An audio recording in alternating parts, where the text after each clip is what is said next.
We're here today with Joe Gilchrist, and we're at the Malibu Lounge. Joe, tell us a little bit about the Frank Brown International Songwriters Festival, a little bit about the history of it.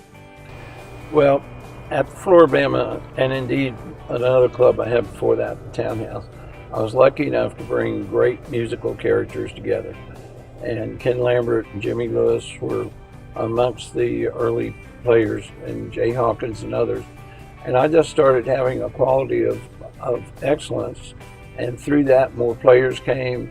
I got to meet wonderful people, Hank Cochran, who was a wonderful man and a wonderful writer of music, Dean Dillon, Red Lane, and by bringing them together, they encouraged me to meet other people who were singer-songwriters. So people like Harlan Howard and all these people who people in the music industry would know and appreciate, but are rarely known by other people.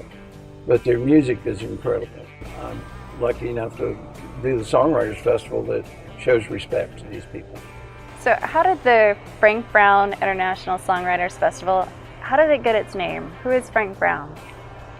Mr. Frank was the old black night watchman at the Floribama when I started. And he became such a father figure to all of us, especially the musicians, that we tried to incorporate him into things. And at the end of the year, we had a little gathering to show our respect to him in the fall. And he ended up working the Floribama until he was 91. He was a huge man. His fists were one knuckle short of that big. He'd been a prize fighter in 1917. He was an amazing character. So it was our way of showing respect to him. And if his name lives on through the music and what we do in our community, then that makes me proud. What can people expect whenever they come out to the Songwriters Festival?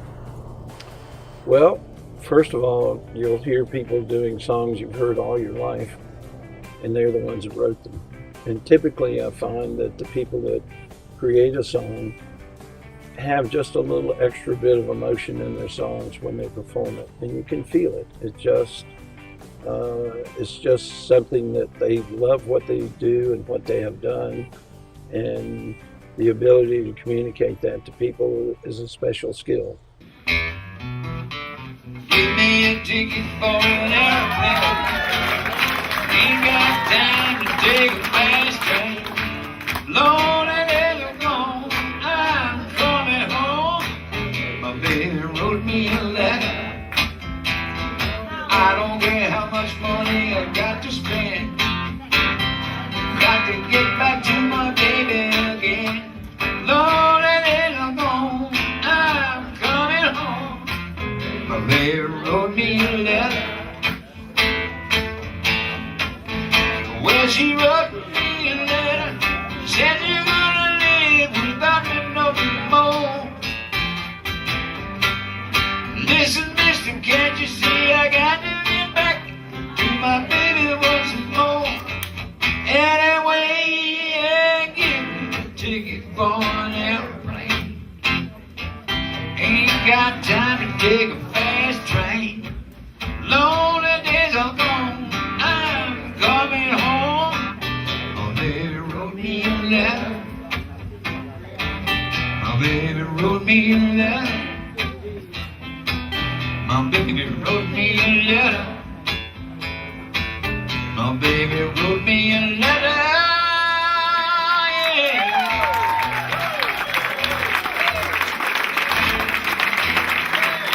Thank you very much. Steve Dorff. Thank you so much. Man, how cool to be back at the Floribama. We were here for the first time a couple of months ago and just, like everybody, fell in love with it. They asked us to come back for the Frank Brown Festival, and we didn't hesitate. This gentleman over here, he lives in Los Angeles, California, went to school at Georgia, born in New York, all over the map, spends a lot of time in Nashville. He has, my gosh, written songs, such a wide variety of artists. People like Merle Haggard, Willie Nelson, Mel Tillis, Alison Krauss, yes, Barbara Streisand, Celine Dion, Clint Eastwood even got one of his songs and had a #1 with it. Ray Charles. I could go on and on and on. TV, Murphy Brown theme, the Growing Pains theme, the Reba, show. He did the music for that. Movies, so many Clint Eastwood films, and Pure Country, George Strait. You're going to hear stories like you just won't believe. Ladies and gentlemen, Steve Dorff. Great. I really enjoy hanging with my, songwriting brothers, because we never really, it's a very lonely process, sitting in a room and writing songs by yourself or sometimes with others. So the awards dinners and the festivals are the one time we can kind of all get together and hang out and compare notes. I've been so fortunate with not only the character from this area. When people started coming here from Nashville and other places around and sharing their music, they could feel the love of the people that were here. So it wasn't like people that were Grammy Award winners came in and just dominated everything. They were part of the music scene. And that, I think, is what makes the Frank Brown Festival so special. It sounds like an amazing, intimate moment. Tell me about some of the people that have come that you haven't expected. Any celebrities? Well, to me, it's not so much about celebrities, although a good many well-known people have cycled through our area and been at least peripherally involved. But most of the musical characters are the songwriters, and they're not necessarily well known. But you get somebody like Dean Dillon, who wrote a song that's very popular now called Tennessee Whiskey, and Hank Cochran, who had written #1 songs in 6 different decades. The magic that people bring that are the creators of songs is not related to their fame to the general public, but how wonderfully they can create music. These are people that have played all over the world, but they're not necessarily household names. Back about 1984, I got the privilege and honor to meet a man by the name of Hank Cochran.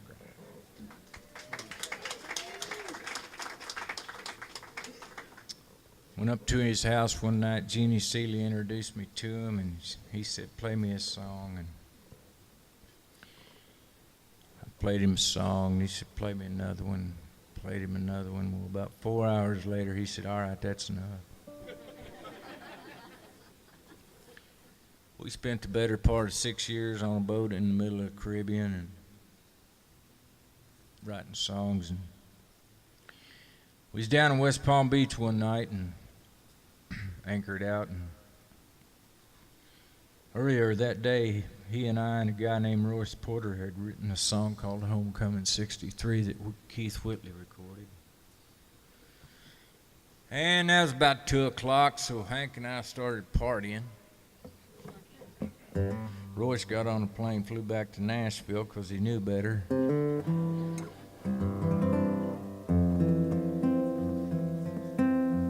About 4 o'clock in the morning, I'd drunk myself sober.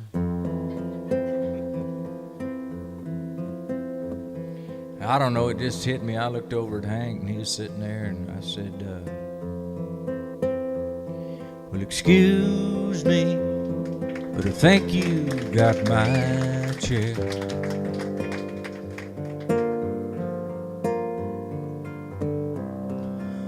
That one not taken, I don't mind if you sit here. I'll be glad to share, yeah, it's usually packed here on Friday night. Well, if you don't mind, could I talk you out of Bud Light?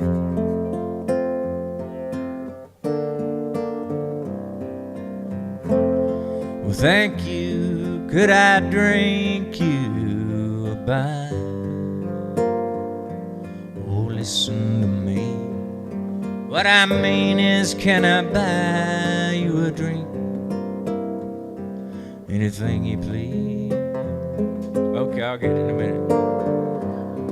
Oh, you're welcome. Well, I don't think I called your name. Are you waiting for someone to meet you? Well, makes two of us glad you came.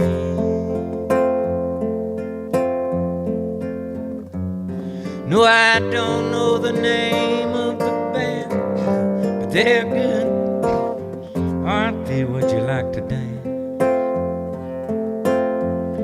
Yeah, I like this song too. It reminds me of you and me, baby.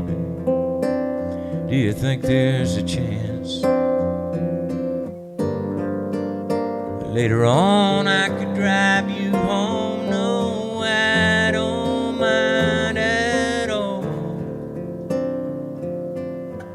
I like you too, and to tell you the truth, that was in my chair after all. Oh, I like you too, and to tell you the truth, oh, that was in my chair after all. Do, do, do, do.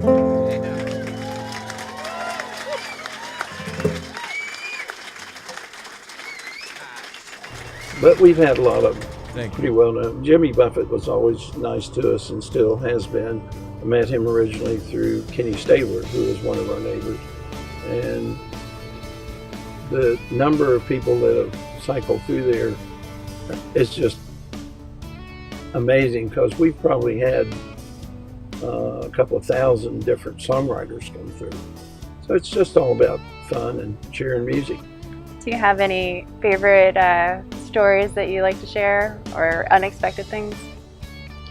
Well, there have been a variety of interesting events.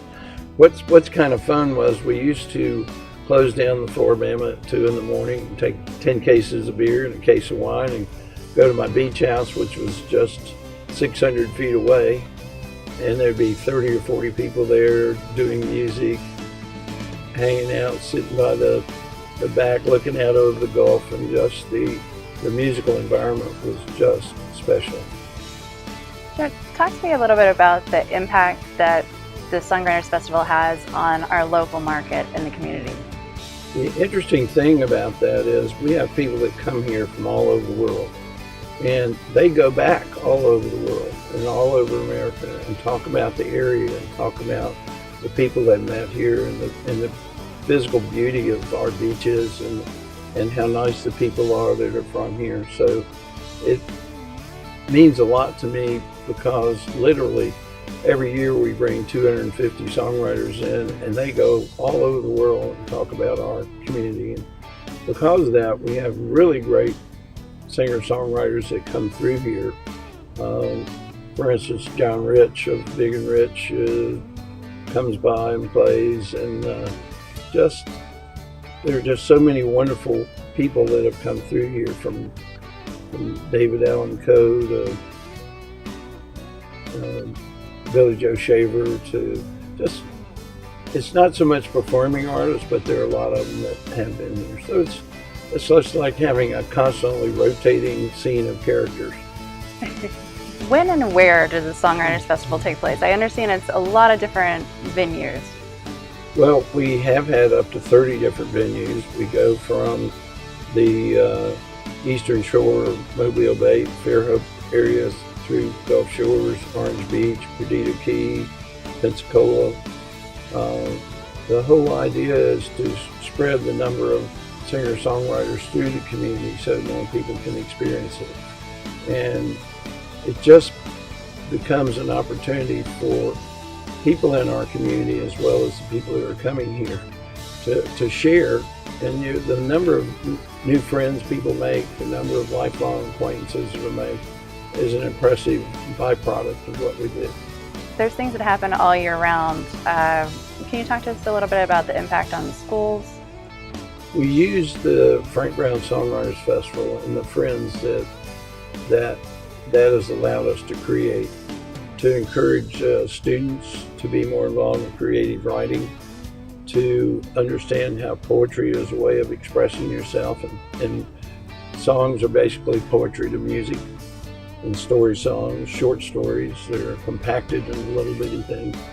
And we have found that part of our social responsibility in our community is to help the schools. I used to be a school teacher, so I know that sometimes it's amazing what impact you can have with just little things that influence people when they're younger. Absolutely. Joe, seriously, thank you again. I very much appreciate all the hard work that you've done and everything that you've really put in and poured into this festival. Well, I'm very fortunate because literally there are hundreds of people, in addition to the hundreds of musicians that come, and they do this out of love for community and love for the fact that music makes the world a better place. And so what we're trying to do is encourage people to enjoy their lives and then use music as part of that. And especially if you can come to the Frank Brown Festival, you'll meet and see some of the greatest original music you could ever hope to see.